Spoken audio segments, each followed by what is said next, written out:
Radhe Radhe Dandavat Pranam. Today I wanted to share with you my Gurudev's most precious tika to Śrī-Rādhā-Rasa-Sudhā-Nidhiḥ, verse number 3. Prameshvaradi Suduruha Bhagaravinda Śrīmad Paraka Paramat Bhutavai Bābājā Sarvartha Sararasa Varshi Kripatra Tishtes Tasyanamostu Prishabhanu Puvu Mohimne. I bow to the glory of Vrishabhanu Nandini Śrī-Rādhā, the dust of whose lotus feet is difficult for even Brahma and Shiva to obtain. She possesses astonishing power, and from her compassionate glance, that most valuable of all things, love for Sri Krishna, showers in ceaseless streams. The glory of Śrī-Rādhā. Rasa Varshani Vyakya. In this verse we see that Srila Prabodhananda Saraswati Thakur, he now goes on to prescribe and describe the glory and the power of Swamini.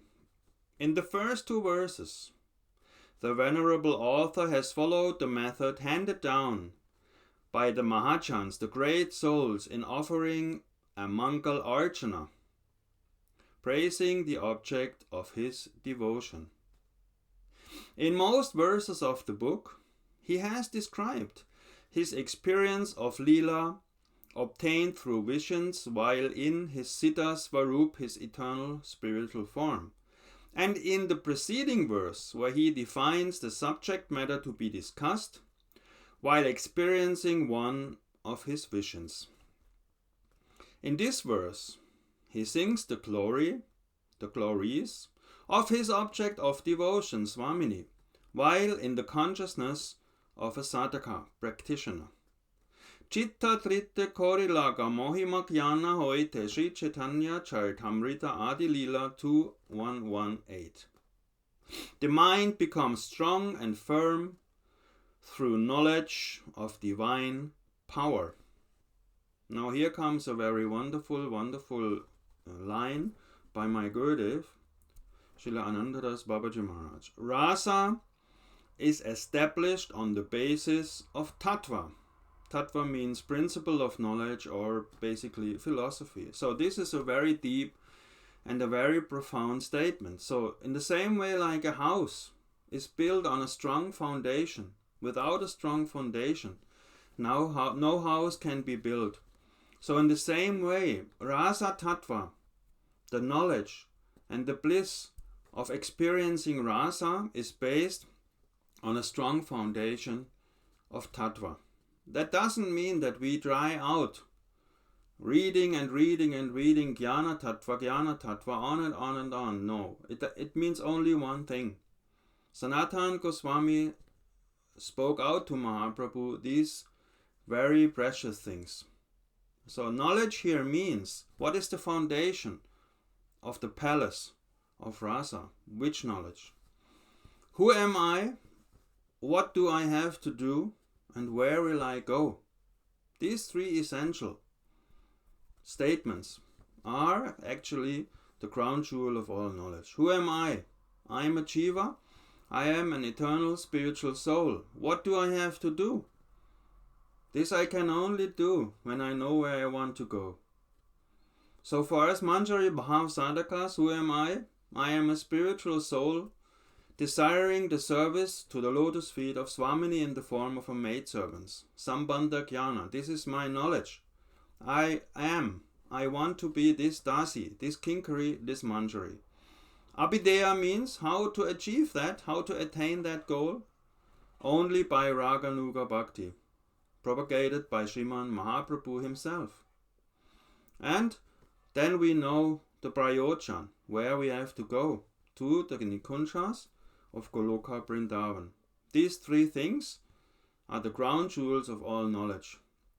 And this is the foundation on which we can experience truly rasa as much as we progress into our journey through the stages of bhakti. Rasa is established on the basis of tattva. If the tattva is excluded, one may consider lila rasa to be mundane. This is another aspect. If we don't know the tattva of Radha and Krishna, the reality of these two supreme beings, we will take their love affairs for the affairs of mundane lovers. So a certain portion of knowledge about their glories, about their state, about their condition, about who they really are, is very important to understand and to dive into, so that we can appreciate the loving pastimes of the divine couple. Otherwise, we run into danger of seeing them as mere mundane lovers. So this tattva is also very important. First of all, our own, who am I, what do I have to do, where do I go, and then also we have to understand the tattva of where we want to go, of Radha and Krishna and Vrindavan. This we also have to understand. Difference between Goloka, Vrindavan and Vaikuntha, for example. Aishwarya and Madhurya, very important. So if the tattva is excluded, one may consider Lila Ras to be mundane. Srimad Jiva Goswami Pad has said, Bhagavams tavad asaddharanas varupaishvarya madhuryas tattva vishesha lagu toshani vyakya, his commentary of Srimad Bhagavatam 10.12.10. He says, Bhagavan is a very particular tattva that by nature possesses both extraordinary power and sweetness. So about this tattva we have to know. Śrī Radha, none different from Śrī Krishna, and very much known as his Ladini Shakta, pleasure potency, also possesses extraordinary power and sweetness. We can read Sri Narada Muni's glorious praise of Śrī Radha in the 40th chapter of Padma Purana, Patalakanda. Brajadama is the abode of Madhurya, and Śrī Radharani is the direct embodiment of Madhurya. For this reason, the Gaudiya Vaishnava Acharyas have held up the descriptions of Śrī Radha's Madhurya before the Braja Rasa Sadhakas of the world. They always glorify that Radhika is the personification of all bliss, the ocean of Ras. This was the task of Rupa Goswami, Raghunath Das Goswami, of all the Goswami and their followers. Still, because the beautiful palace of Madhurya has been built upon a fountain of Aishwarya. Aishwarya means majestic prowess. We have to know this, that at least that we can appreciate everything else.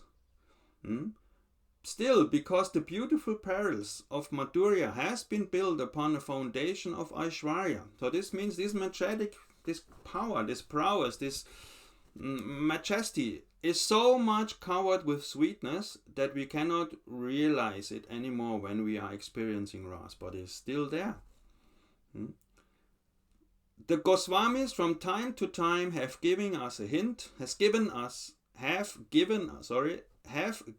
a hint of Śrī Radha's power and glory, so that we can really understand it nicely. Therefore, Swamini's vast power has been described in this verse 3 and the next 4. The dust from Śrī Radha's lotus feet, which is difficult for Brahma and the other gods to attain, possesses astonishing power. In Brahma's prayers of glorification in the Srimad Bhagavatam, he offers a beautiful hymn filled with power and sweetness. He is amazed by the Madhuri, the sweetness of Sri Krishna's boyhood pastimes, of eating with his friends on the river bank, and so on. And then he prays, Bhagavatam 10:14, verse 34. O Lord, by your mercy I will obtain a birth, wherein I will be anointed with the dust from the feet of a Brajabasi, whose entire life rests in you, Mukunda, whose food dust is sought by the scriptures, Shrutis, even now. I think such a birth would be 1,000,000 times more virtuous than my birth as Brahma. In his commentary on this verse, Sarartha-darshini, Srila Vishwanath Chakravarti Pad has essentially written that Brahma, astounded by the good fortune of the Braja Gopas, was not courageous enough to desire their food dust. He instead prays for a birth as a pebble by the gate, a little stone by the gate of a lower class family living on the outskirts of Gokula, so he may anoint his body with the dust from their feet. Therefore, one can easily deduce that the dust of the most loving Vrishabhanu Nandini Śrī-Rādha's lotus feet is in all respects very difficult for Brahma to obtain. Because the food dust of the Gopas and Gopis is very rare in Kailash, Shiva's realm, Sriman Mahadev resides in Braja as Gopishvara with the hope of obtaining some. But knowing that one may obtain Sri Krishna by seeing and serving Sriman Mahadev, Sri Radha and the other Gopis desire the dust from his feet. Therefore, Sri Radha's food dust remains very difficult for Sriman Mahadev to obtain.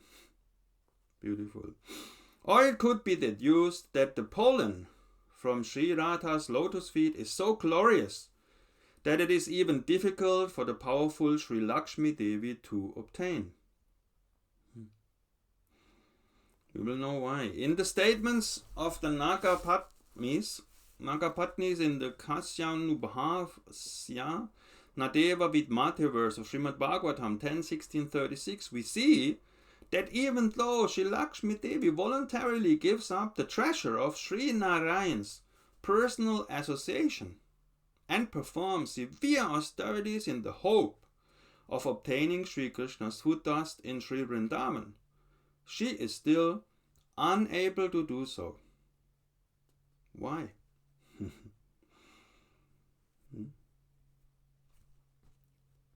The Goswamis have said that because Sri Lakshmi Devi, the queen of vast opulence, Aishwarya, is unable to worship the food dust of Madhurya Mahi Srimati Radhika, it is not possible for her to obtain the mercy of Sri Govinda.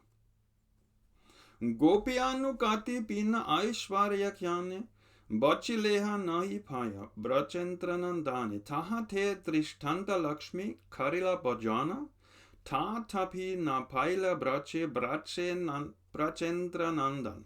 Sri Chaitanya Charitamrita, Madhya Lila 8, 230-231. This is a very, very deep and profound and important verse. If one worships Brachendranandan Sri Krishna in the Aishwarya majestic mood, rather than following the mood of the gopis, one will not attain him. One will not attain him. I have to stretch my foot. One will not attain him. Ouchie. One will not attain him. For example, even though Sri Lakshmi Devi worshipped Brachendrananda and she was unable to fulfill her desire. So this is a very, very deep and important point. Without following the inhabitants of the Brajadam, the Jiva, and here we see Lakshmi Devi, what to speak about the Jiva. So if we don't have a role model, a Ragatmika Bhakta, an eternally perfected soul, if we have not such a role model to follow, Rupa Goswami is saying, we can never attain Brajabhav, we can never attain Swarup Siddhi, perfection of our soul. It's not possible. We have to follow if we desire a particular bhav, for example Manjari bhav, we have to follow a particular Ragatmika perfected soul who has this bhav imbued eternally in his heart, and the Guru who transmits, who has received this beautiful bhav, he can transmit it into our hearts via parampara. So if we don't follow a particular Ragatmika Bhakta, by the kripa of our Gurudev, we have no chance of attaining Braja. Not possible. What to speak? If Lakshmi Devi cannot do it, what to speak of us? If we don't follow Raganuga Bhakti in the mood of a kinkari, we will never achieve our prayojan. For example, even though Shri Lakshmi Devi worshipped Brajendranandan, she was still unable to fulfill her desire. If she were able to worship the dust from Sri Radharani's lotus feet, then she would undoubtedly attain Sri Govinda's companionship. Without that, her austerities bear no fruit. Here, a very essential truth, which will later come out, is there. Therefore, Sri Radha's foot dust has perpetually remained very difficult for Sri Lakshmi Devi, the goddess of Vaikunth, to obtain. It should be understood that in the phrase Prameshwaradi Adi and so on refers to Uddhava and others. So here in the verse, in the previous lines, we see that without worshipping Radha, without serving the foot dust of Srimati Radhika, we can never attain Krishna. Narottam Thakur says that by chanting Krishna's name we will attain Radha, and by Radha's name we will attain Krishna. And in the next, Baba will explain later on that actually in Śrī-Rādhā-Rasa-Sudhā-Nidhiḥ, Thakur Maharaj, Prabodhananda Saraswati Thakur, he says, without worshipping, if you worship Krishna alone, without worshipping Radhika, you will attain nothing. Raghunath Goswami speaks in the similar vein. So it should be understood that in the phrase Prameshwara, the Adi and so on refers to Uddhava and others, astonished by seeing the exalted nature of the gopis. Sri Uddhava Mahashori worshipped them from afar, thinking their foot dust most difficult to obtain. Eager to be anointed with that dust, he prayed to be born as a blade of grass or a shrub in Braja. His statements have been written in letters of gold in Srimad Bhagavatam 10:47 from verse 57 to 63. Such is the true deep humility of Uddhava Mahashaya. So it goes without saying that the foot dust of Sri Radha, the foremost of the gopis, is extremely difficult for him to attain. Or by saying Prameshwaradi, it could mean that Sri Radha's glory is so astonishing that her lotus foot dust is difficult for even the primeval Lord Sri Krishna himself to obtain. What to speak of Lord Brahma? People always yearn for things that are hard to get.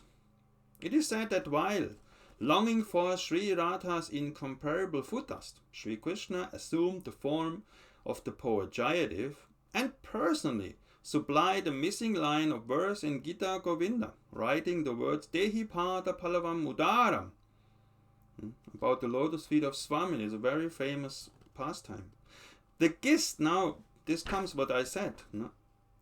The gist of Śrī-Rādhā-Rasa-Sudhā-Nidhiḥ verse 201 is that one day Srimati was sulking. She was in Man because of a lover's quarrel with Krishna. So to win her Sakhis over to his side, Krishna placed Srimati's feet upon his head. So he himself hungers for the lotus dust of Swamini's lotus feet.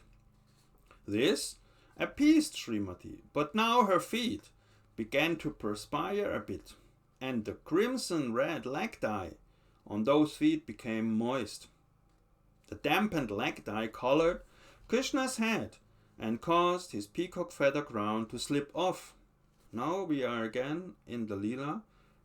Prabodhananda Saraswati Thakur is taking us by the hand, our Guru Mantra is there, and we all witness this. The peacock feather crown falls off because Krishna's head is now smeared with the foot leg of Swamini's lotus feet.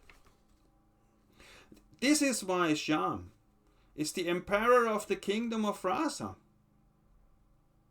Why? Because he is so eager to attain the lotus feet of Radhika that even he put her feet on his head. By taking her feet upon his head, he became the foremost of Rasikas. This is not a decline in his status. This is not making him less, but rather his greatest glory and the essence of his divinity. Here we see Baba's beautiful, beautiful Manjari Bhav. This is the expression of his deep, deep love for Swamini. He says here that actually this gesture of putting Swamini's lotus feet on the head, that shows that Krishna actually is the most supreme enjoyer of Ras and the king of Rasikas. It is the essence of his divinity. His love for Swamini is the essence of his divinity. How beautiful is that? This is Manjari Bhav. Therefore, to discover his own virtue, he had long yearned for the dust of Śrī Radha's lotus feet. But Śrī Radha is very difficult even for him to attain. Kapu namile daibera gatana, Śrī Chaitanya Charitamrita Adilila 4:31. By destiny we meet or remain apart. So this is a hint on the separation and union continuously going on in Braja Lila. Sometimes Krishna can meet with her, sometimes he has to appease the kinkaris that he can meet with her. It is always the desire of the Lord to taste the love of Swamini. So Śrī Radha's foot dust is also very difficult for him to attain. The reason behind his abundant love for Śrī Radha is not just based on someone's personal opinion or contrivance, but rather on powerful scriptural authority. So now we will get to know why Krishna is so much eager and has so much beautiful love for Swamini. In Srimad Bhagavatam 11:14-16, Sri Bhagavan has said to Uddhava, Anu vrajami aham nidyam puye yeti ankri renubihi. I follow the heels of the bhaktas, hoping to be purified by smearing their foot dust on my body. This is so beautiful. In the Krama Sandarbha commentary on this verse, Srimad Goswami Pad has written, Tat bhaktyanis kriti doshat pavitrita shyam iti babeneti artaha. Unable to repay those devotees who always selflessly worship me, I secretly smear their foot dust on myself, purifying me of any sins for which I have not yet atoned. This shows the deep, deep humility and the deep love of Sri Krishna, his sweetest expression of love for his devotees. How beautiful, how wonderful. It goes without saying that by this reasoning, if Krishna is eager and hankering for the dust of the lotus feet of his devotees, so it is clear whose lotus feet dust he is hankering after most.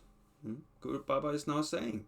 It goes without saying that by this reasoning, Sri Krishna's desire for the foot dust of Swamini, his greatest and most loving devotee, she is the embodiment of Madanakya Mahabhav. She has the greatest untainted love for him, so is everlasting and very logical. Such sweet interpretations are most enjoyable for Vrindavan Rasa Sadhakas, like my Gurudeva is. He enjoyed that so much. He told me many times that he never knew what he's writing. It just came out of his pure heart.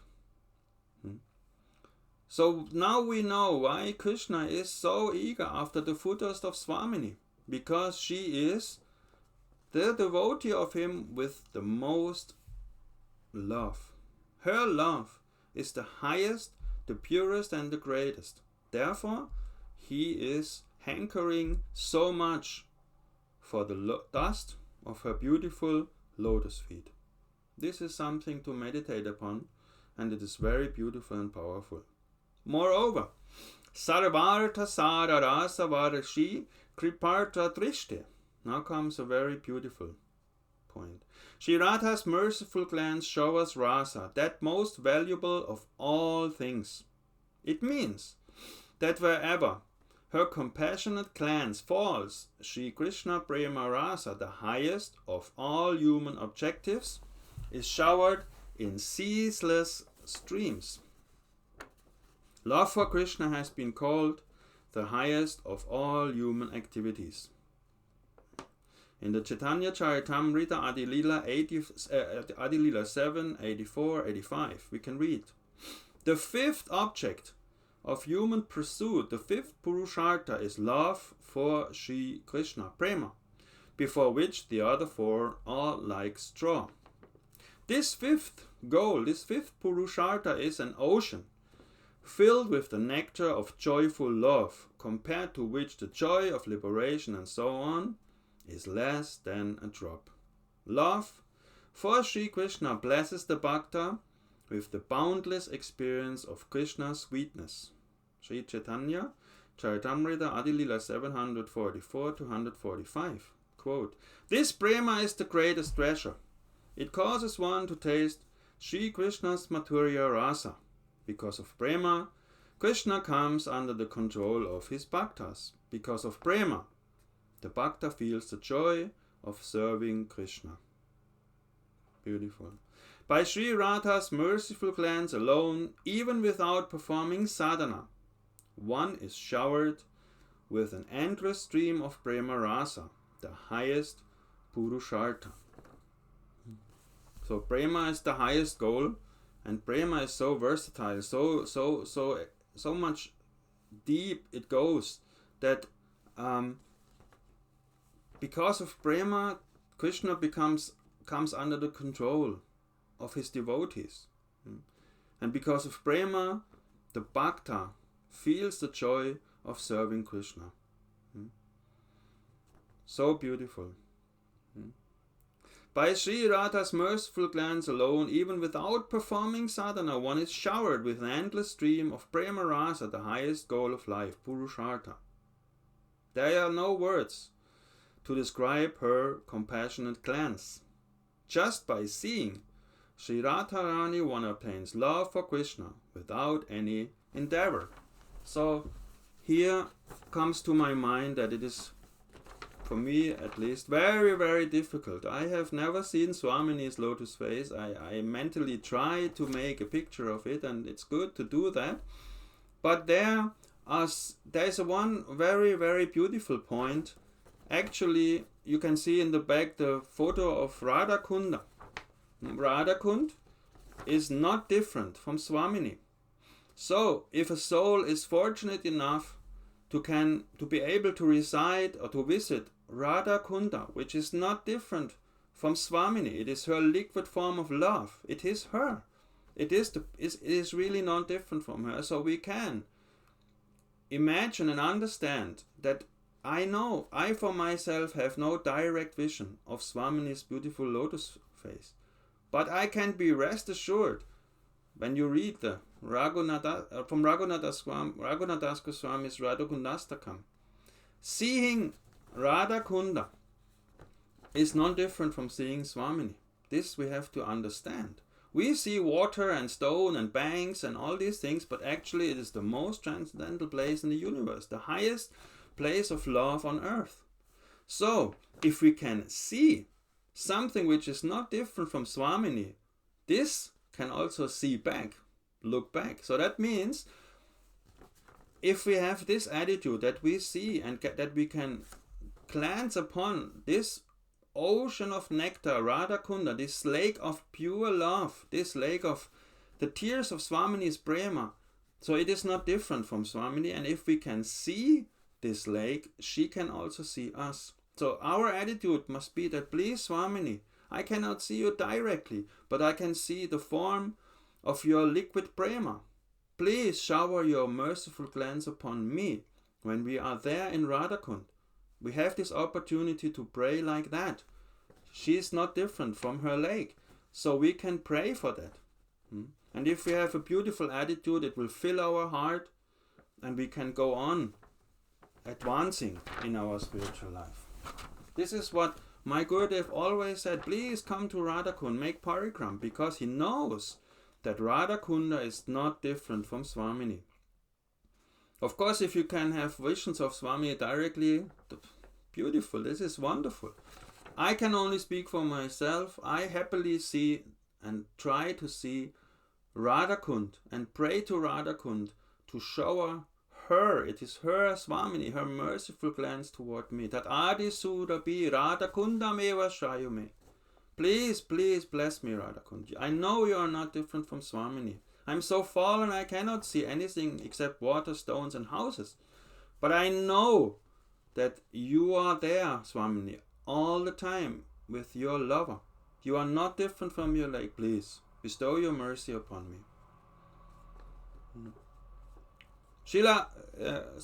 In Padma Purana, Śrī Narada Muni personally experienced this after receiving Śrī-Rādhā's darshan. He said, by merely seeing her, I obtained love for Sri Krishna's lotus feet, something I had never experienced before. And again, a very, very deep statement for the Bhaktas. Without the lotus feet and the mercy and the kripa of Swamini, through the pipeline of Parampara and Gurudeva's heart, we can never attain prema. We can never attain prema. In Brihad Bhagavatamritam 2.5, 333, Srimad Sanatana Goswami Pad wrote, Saradhika Bhagavati Kvachit Dikshate Chet Prema Tadanu Bhavam Richate Murtimam Saha. If one directly sees Sri Krishna's most beloved Śrī-Rādhā, he then directly perceives the embodiment of prema Sri Krishna. So how merciful is Swamini that she appeared on this earth in the form of her liquid tears, the lake of her deep love, Śrī Radha Kunda. Now the time has come for this to manifest in this particular Kali Yuga. Another very nice aspect of this direct glance of Swamini. Accepting the mood and complexion of Śrī-Rādhā, Sri Bhagavan has incarnated in the world as Sri Gaura Sundara, because it is Śrī-Rādhā's complexion. When the worldly jivas see his bright golden radiance, they are blessed with prema. This is the power of Śrī-Rādhā's splendor. And we heard in the previous verses that actually many times we can listen that the animate and inanimate beings transformed and were thrown into oceans of prema by seeing just Mahaprabhu. How beautiful.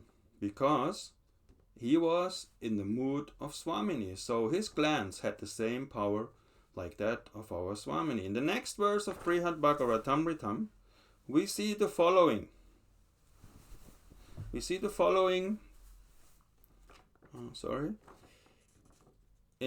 the next verse of Brihad Bhagavatamrita 234, we see the following.